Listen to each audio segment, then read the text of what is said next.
ನಮಸ್ಕಾರ. ಕೆಪಿ ನ್ಯೂಸ್ನ ದಿನಕ್ಕೊಂದು ಸುದ್ದಿಯಲ್ಲಿ ಸ್ವಾಗತ. ನಾನು ನಿಮ್ಮ ಪೂಜಾ ಎಸ್ಪಿ. ಇವತ್ತಿನ ವಿಶೇಷ ಏನಪ್ಪಾ ಅಂತಂದ್ರೆ ಕರ್ನಾಟಕ ಗಡಿ ಜಿಲ್ಲೆ ಬೀದರ್.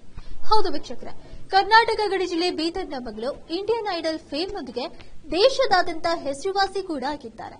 ಇನ್ನು ನಿಮ್ಮ ನಮ್ಮೆಲ್ಲರಿಗೆ ಗೊತ್ತಿರೋ ಹಾಗೆ ಶಿವಾನಿ ಶಿವದಾಸ್ ಸ್ವಾಮಿ ಅವರು ಇದೀಗ ಕನ್ನಡ ಚಲನಚಿತ್ರವೊಂದರಲ್ಲಿ ಸರಳ ಪ್ರೇಮ ಕಥೆ ಆ ಒಂದು ಚಿತ್ರದಲ್ಲಿ ಅದ್ಭುತ ಹಾಡೊಂದನ್ನ ಹಾಡಿದ್ದಾರೆ. ಇನ್ನು ನಿನ್ನೆ ಅಷ್ಟೇ ತೆರೆ ಕಂಡಂತಹ ಈ ಹಾಡು 55,000ಕ್ಕೂ ಹೆಚ್ಚಿನ ಸಂಖ್ಯೆಯಲ್ಲಿ ವೀಕ್ಷಣೆಯಾಗಿದೆ. ಇನ್ನು ಎಲ್ಲ ಮಾತನ್ನ ಒಂದೇ ಬಾರಿ ಆಡದೆ ಈಗ ಈ ಒಂದು ಅದ್ಭುತ ಹಾಡು ಇದಾಗಿದೆ. ಇನ್ನು Vinay Rajkumar, Malaika Singh, director simple Suni, producer Mysuru Ramesh, music director Veer Samarth ಇನ್ನು ಹೆಚ್ಚಿನ ಸಂಖ್ಯೆಯಲ್ಲಿ ಈ ಹಾಡನ್ನ ನೋಡಿ ಶಿವಾನಿ ಶಿವದಾಸ್ ಸ್ವಾಮಿ ಅವರಿಗೆ ಹೆಚ್ಚಿನ ಪ್ರೋತ್ಸಾಹವನ್ನ ನೀಡಿ ಆಶೀರ್ವಾದಿಸಿ ಅಂತ ಶಿವಾನಿ ಶಿವದಾಸ್ ಸ್ವಾಮಿ ಅವರು ಮನವಿಯನ್ನ ಮಾಡಿದ್ದಾರೆ.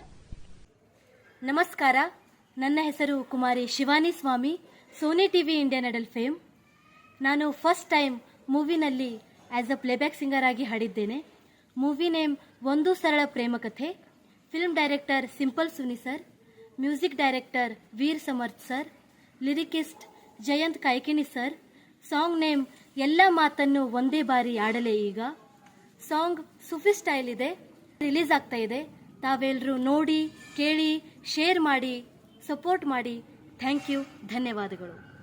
ಇನ್ನು ಇದಾಗಿತ್ತು ಈ ಹೊತ್ತಿನ ವಿಶೇಷ. ನಿರಂತರ ಸುದ್ದಿಗಳಿಗಾಗಿ ನೋಡ್ತಾ ಇರಿ ಕೆಪಿ ನ್ಯೂಸ್ 24/7. ಧನ್ಯವಾದಗಳು.